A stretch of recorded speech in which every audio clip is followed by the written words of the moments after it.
C'est pour cela que nous disons, bien-aimés, il viendra prendre les aiglons. C'est-à-dire que c'est la nature divine. Le Christ, il est typifié comme étant le grand aigle. Donc les enfants de Dieu, ici je prends encore une parenthèse pour dire, même les gens qui sont dans l'autre monde, ceux qui sont dans la sorcellerie, ceux qui sont dans la magie, des pratiques qu'ils sont en train de faire tout le jour, de voler. Bien-aimés, ils sont tentés d'imiter, mais ce sont des faux. Bien-aimés, lorsque nous allons sortir dans ces corps pour prendre un corps glorieux, c'est un corps qui a des ailes. En ce moment, nous serons appelés réellement des véritables aiglons. Nous allons rejoindre les Christ dans les airs pour aller dans la demeure éternelle. Bien-aimés, il faut connaître le Christ, qui est celui le Logos, celui le Dieu véritable. La Bible nous dit, dans l'Apocalypse 4, verset 2 jusqu'à 3, j'ai lu pour les bien-aimés, nous sommes dans le livre d'Apocalypse. Je vais lire pour nos bien-aimés. Bien-aimés, la Bible nous montre, ça, quand je donne ça aux enfants de Dieu qui vont lire à la maison, vous pouvez lire Apocalypse 4, verset 2 jusqu'à 3. Ici, on nous montre le trône. Le trône de Dieu, ce n'est pas dressé par un homme, ce n'est pas avec de bois, mais c'est un trône qui est fait en pierre. Et la Bible dit que celui qui est assis aussi sur la pierre, il a la forme d'une pierre. La pierre de sardoine, la pierre de jaspe. Pour montrer que la maison de l'Éternel, elle est fondée sur une pierre, c'est-à-dire sur un fondement qui est solide. Et ce qui est solide dans la foi, dans la crainte, dans l'œuvre de Dieu, c'est le nom de Jésus-Christ. Bien-aimé, c'est le nom qui est le socle, parce que la Bible dit que c'est lui la pierre angulaire, la pierre rejetée par le bâtisseur. L'apôtre Paul dit que c'est lui le rocher des âges. C'est lui le rocher. Bien-aimé, et nous devons nous abreuver auprès de lui. Bien-aimé, c'est pour vous montrer qu'il n'y a pas un autre Dieu qui est comparable à mon Jésus, qui est comparable à mon Maître, qui est mon Seigneur. C'est pour cela que je voulais, bien-aimé, que vous puissiez, vous aussi, vous habituer à ce Dieu véritable et qui est le salut par excellence. Parce que la Bible dit, le salut est dans son nom. Bien-aimés, nous voulons, c'était ça notre souhait, c'était ça notre souci, c'est que le Seigneur avait mis en nous de partager sur la divinité de Jésus-Christ pour vous montrer que le Christ, c'est lui le socle même de la parole de Dieu. La Bible, du début jusqu'à la fin, on parle de lui. Et c'est lui qui est au-dessus de toutes choses, l'Éternel. C'est lui qui est au-dessus de toutes choses, plutôt que je voulais dire. C'est lui qui est réellement le panacée des panacées, si je peux m'exprimer ainsi, bien-aimé. Donc c'est pour vous montrer, bien-aimé, que nous devons aimer d'être appelés des chrétiens. Des chrétiens, ça veut dire quoi? Des petits Christ. Pour s'identifier à Christ bien-aimé, il faut connaître, parce qu'on dit il faut connaître son vrai nom. La Bible nous dit que lorsqu'il viendra à la fin du temps, on ne l'appellera pas Christ, mais on va plutôt l'appeler la parole de Dieu. Donc ici, c'est pour vous montrer, bien-aimé, que vous devez connaître, bien-aimé, connaître le vrai. J'insiste beaucoup, je suis en train de dire le vrai. Pourquoi? Parce que le faux existe. Et bien-aimé, il faut checker les autres. Il faut rester collé aux Écritures. Il faut aimer les Écritures, bien-aimé. Il ne faut pas que quelqu'un puisse vous amener des fables. Parce qu'il y en a plusieurs dieux dans le monde. Chacun, à son époque, s'est autoprogramme comme étant Dieu, comme étant une divinité supérieure. Mais la divinité que je suis en train de vous présenter, c'est le Christ. C'est lui la pierre. La Bible dit que Moïse, il a marché avec Israël, et lorsqu'il marchait avec Israël, c'était vers le rocher qu'il les a abreuvés. Et l'autre homme de Dieu puissant, que j'aime beaucoup, que dans mes prières, je fais toujours allusion à lui, c'est l'apôtre Paul. Il dit qu'il était ravi en esprit, on l'avait mené au ciel pour comprendre la profondeur de la parole de Dieu. Et lorsqu'il a compris, il dit que le Christ, il était le rocher qui les suivait dans le désert. Ça dit que ces rochers avaient des pieds, avaient des yeux, les rochers voyaient, les rochers marchaient. Et ces rochers qu'on est en train de parler, c'est le Christ lui-même. Donc, notre bien-aimé, Daniel le dit qu'il est le rocher des âges. Donc, il est le même hier, aujourd'hui, éternellement. Moi, je passerai. Mais lui reste éternellement. Il ne change jamais, il ne vieillit pas. Parce que c'est sa nature. Bien-aimé, il faut comprendre, connaître le vrai nom. Lorsque vous allez faire vos prières seront plutôt exaucées. Parce que vous vous adressez à la personne indiquée, à la personne réellement qui a le pouvoir de tuer, le pouvoir de donner vie, le pouvoir de faire revivre, le pouvoir de ressusciter même. Donc c'est le Christ lui-même. Bien-aimé, qu'on ne vous trompe pas, parce qu'il y en a ceux qui prêchent aux gens pour dire qu'il y a les dieux noirs. Les dieux noirs n'existent pas. Le Dieu blanc n'existe pas. Le Dieu rouge n'existe pas. Et celui qui est au-dessus. Bien-aimé, laissez-moi vous ouvrir encore une parenthèse. Ce que vous avez, ce que vous possédez, c'est l'enveloppe. Cette enveloppe peut être l'enveloppe noire, rouge, blanche. Donc, ça dépend des couleurs que vous avez sur votre modeste personne. Mais ça ne veut pas dire qu'on identifie Dieu aux couleurs. Non. Il n'y a pas un Dieu asiatique. Il n'y a pas un Dieu des Chinois. Il n'y a pas un Dieu des Coréens. Il n'y a pas un Dieu des Africains. Il n'y a qu'un seul vrai. Et c'est lui que nous appelons Yoshua Mashiach. C'est lui, Jésus-Christ de Nazareth. Le Messie, le Logos. Bien-aimé, il a choisi un peuple parmi tant d'autres. Ce peuple qu'il a choisi, c'est le peuple d'Israël. La Bible dit que celui qui maudira Israël sera maudit. Celui qui bénira Israël sera béni. Donc ce n'est pas mon rôle de juger les très hauts parce qu'il a choisi Israël. Non, il sait pourquoi il a choisi. La Bible nous dit qu'Israël constitue ce qu'on appelle les peuples terrestres de Dieu. Mais toi et moi, nous sommes considérés comme les peuples célestes. Israël, il a ses promesses qui vont se terminer que sur terre. Moi et toi, nous aurons des promesses dans le ciel. Nous serons à ses côtés. L'image des 24 vieillards qui sont déjà arrivés à la maturité, c'est-à-dire les chrétiens, les hommes qui aiment l'avènement de notre Seigneur, qui sont arrivés à la maturité, seront revêtus des vêtements blancs, ils auront des cheveux blancs, ils seront tout autour de lui, parce que lui, ce n'est pas un gamin, c'est le vieillard, c'est l'ancien du jour. Bien-aimé, pour s'asseoir avec l'ancien, il faut être aussi ancien. Il faut être aussi un vieillard.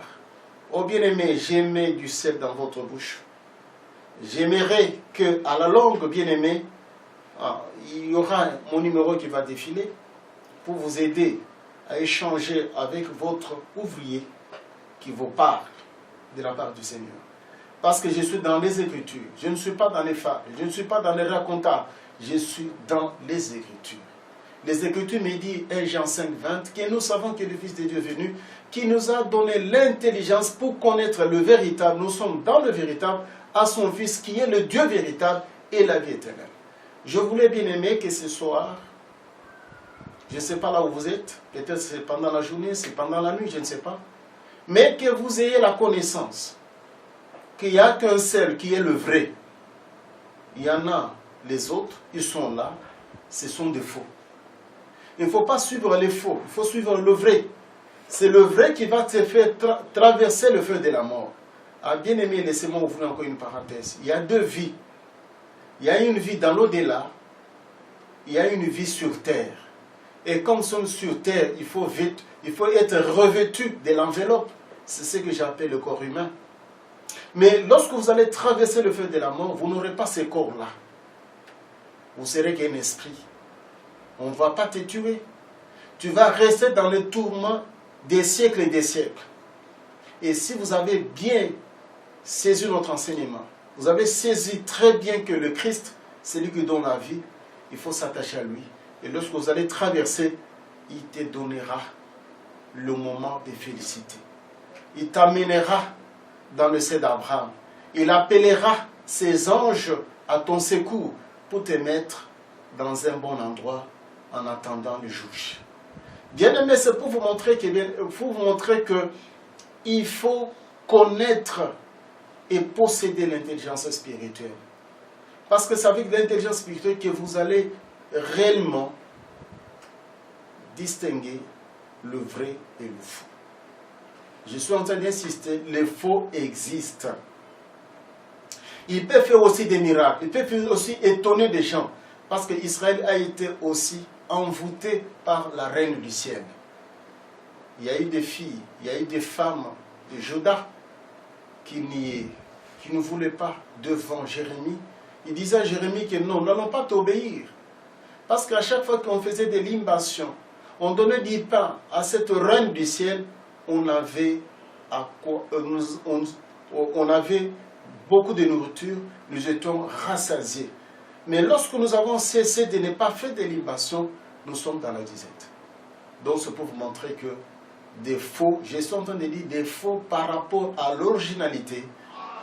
Mais lorsque je suis en train de dire faux, ils peuvent donner aussi de l'argent, ils peuvent donner aussi des habits, ils peuvent donner aussi des moyens. Mais lorsqu'ils donnent des moyens, ce n'est pas dire qu'ils vont te donner la vie. Non, il n'y a qu'une seule personne qui donne la vie et qui donne le salut.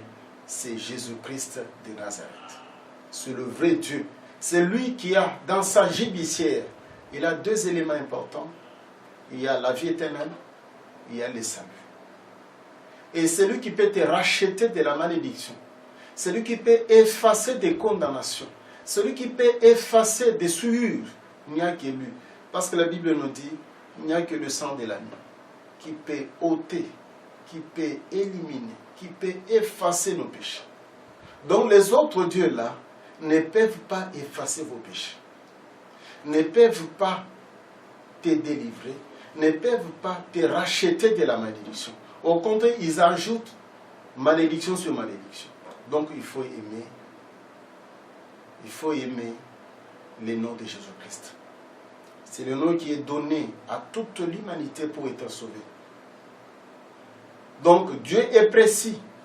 Il a un nom. Le nom Dieu, c'est un nom générique.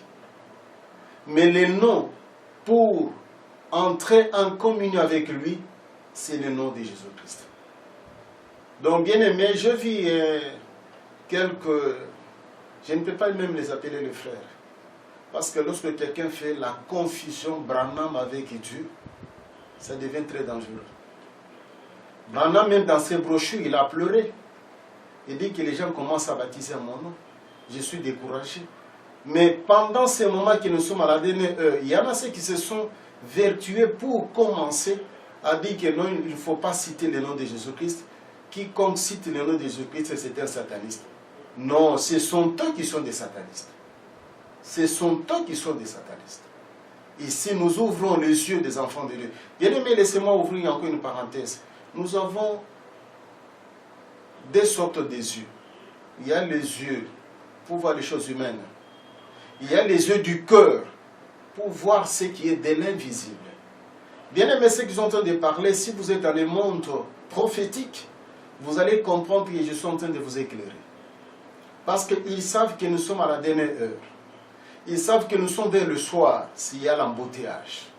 Ils sont en train de distraire les enfants de Dieu pour leur présenter un homme qui est devenu, pour le moment, un grand démon qui est en train de déranger les gens. Parce que moi, je ne peux pas comprendre quelqu'un qui a servi l'Éternel et derrière lui, il laisse la confusion. Et cette confusion commence à troubler même les enfants de Dieu. Nous disons non, il y a quelque chose de louche en lui qu'il avait laissé. Comment ces bien-aimés-là, je les appelle les bien-aimés par respect, comment ils peuvent dire que Christ il a achevé sa course, maintenant c'est la course d'Abraham. Or que la Bible nous dit qu'il est le même hier, aujourd'hui, éternel. Donc ici c'est pour bien-aimés, que vous ne soyez pas troublés. Je sais que vous êtes sur l'internet. Il y en a des gens qui ont réagi à ces messieurs-là. Mais ici c'est pour vous dire que nous sommes à la dernière heure. Il y en a les gens qui s'improvisent. Il y a même un autre qui a prêché et dit non, il ne faut pas adresser des prières à Jésus-Christ, c'est un grand maître, il y a d'autres esprits qu'on peut s'adresser pour avoir des biens. Non, c'est faux. Je vous dis que c'est faux. Il n'y a qu'un seul médiateur entre les hommes. C'est Jésus-Christ. Il est lui-même Dieu. Il est lui-même médiateur. Donc il ne fait pas que si quelqu'un veut venir à lui, que quelqu'un d'autre puisse l'embrouiller et dire non, il faut passer par moi avant d'arriver chez lui. Non. La route, elle est libre. L'autoroute est déjà inaugurée. Vous pouvez entrer dans les sanctuaires sans problème parce que les rideaux sont déjà déchirés. Ici, c'est le Christ bien-aimé. Les gens sont en train de torpiller la parole de Dieu. Sont en train de déranger les enfants de Dieu. Bien-aimé, la maison, ce n'est pas pour rien qu'elle dit que sa maison, une maison spirituelle, elle est composée, elle est bâtie avec des pierres vivantes. Toi qui me suis, je sais que tu es déjà une pierre. Il faut avoir la vie. Et la vie vient de l'intelligence que tu as, de cette parole que nous sommes en train de décortiquer, de cette parole que nous sommes en train de parler, pour que vous puissiez voir le grand monsieur, le grand maître, le grand roi, qui te donnera de bonnes choses dans le futur. Bien-aimé, il ne faut pas s'accrocher au petit Dieu. Bien-aimé, ce n'est pas même maintenant, même dans les âges reculés, il y avait des temples où on avait mis Dieu Moloch. Aujourd'hui, aux États-Unis, il y a un temple qu'on est en train de vénérer Satan. Les gens ont mis. Les gens, ils vont là-bas pour prier Satan publiquement. Maintenant, on est en train de maquiller, bien-aimé, je vous dis, et je vous préviens de ne pas rester. Parce que lorsque vous allez rester, vous allez voir ces choses à live. Vous allez voir qu'il y aura des temples. Satan ne va pas se déguiser, il va sortir réellement, les gens vont le vénérer. Parce que pour le moment, le monde est coiffé par lui. Le monde est dirigé par lui. On vous parle des ordres mystiques, on parle des francs-maçonneries, on parle de ceci.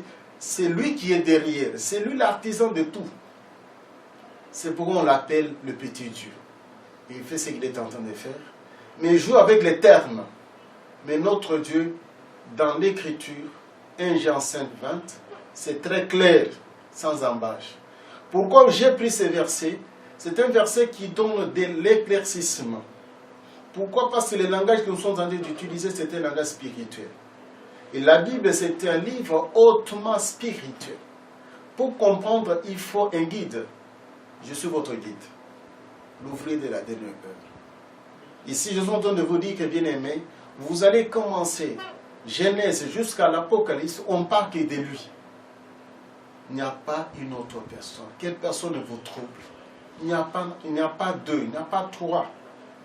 Même ce qu'on est en train de lire là, je vous ai dit d'aller lire le livre d'Apocalypse 2 jusqu'à 4, 2 jusqu'à 3. Vous allez voir qu'on vous dit que le trône, sur le trône, au ciel, il n'y en a pas trois trônes, comme les gens sont en train de le prétendre. Il n'y en a qu'un seul. Et celui qui est assis sur une seule personne, il a deux faces, jaspe et sardoine, pour montrer qu'il est l'alpha, il est l'oméga, il est le premier et il est le dernier. Bien-aimé, il n'y a pas autre personne. Et Jean qui a vu, vers la fin dit que c'est moi Jésus qui a envoyé mon ange pour vous attester ces choses. Bien-aimé, je ne sais pas comment les gens veulent qu'on puisse le dire. C'est très clair comme l'eau de la source. Pour comprendre effectivement que c'est lui. C'est lui. C'est lui, le vrai Dieu. Ici, j'ai besoin de vous attirer, d'être branché sur ces sites. Parce que nous allons parler de beaucoup de choses pour éclairer les enfants de Dieu. Il y a la confusion. Pourquoi? Parce que nous sommes le soir, il y a l'embouteillage.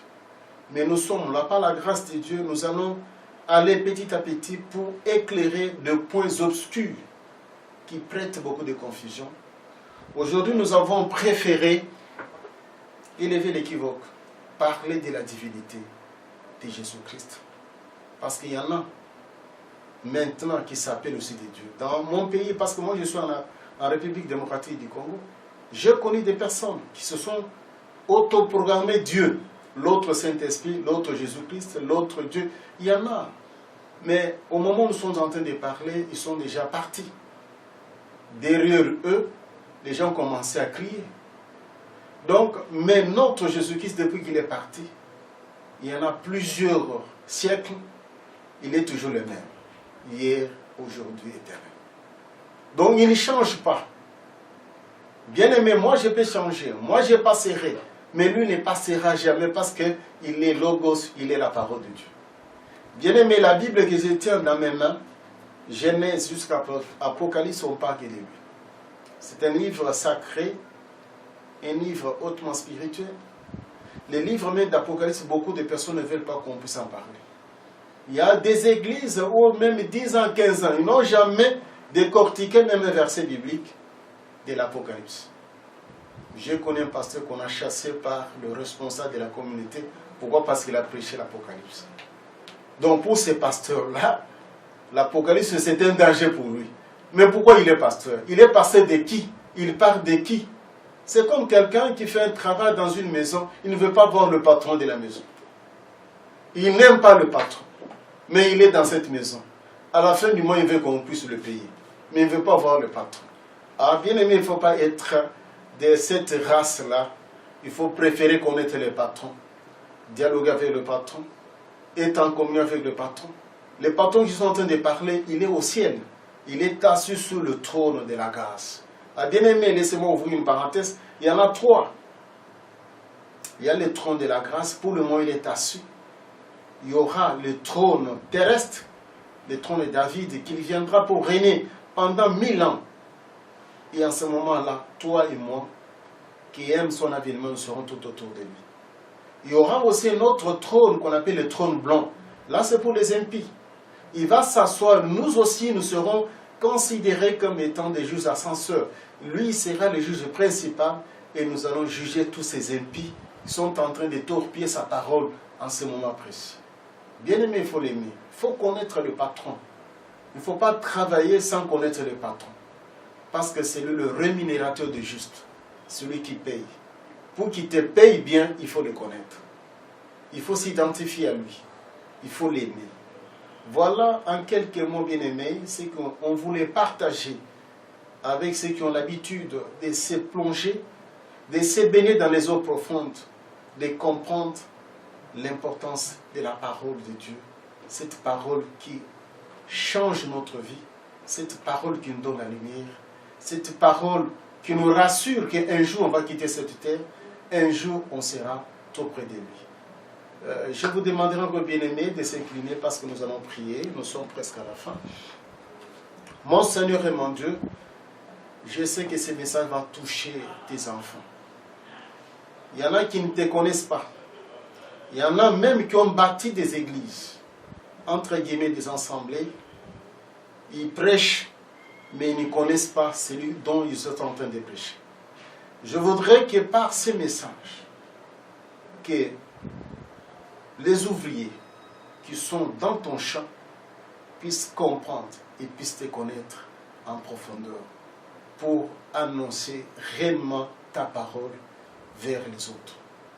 Et ceux qui ont suivi aussi, qui sont des brebis, qui étaient égarés, qui mangeaient des cocottes sauvages, ah, c'est le moment, Père, que ta parole puisse illuminer les consciences, leurs pensées, afin qu'ils puissent, mon Seigneur, consommer les herbes où il n'y a pas de cocottes sauvages.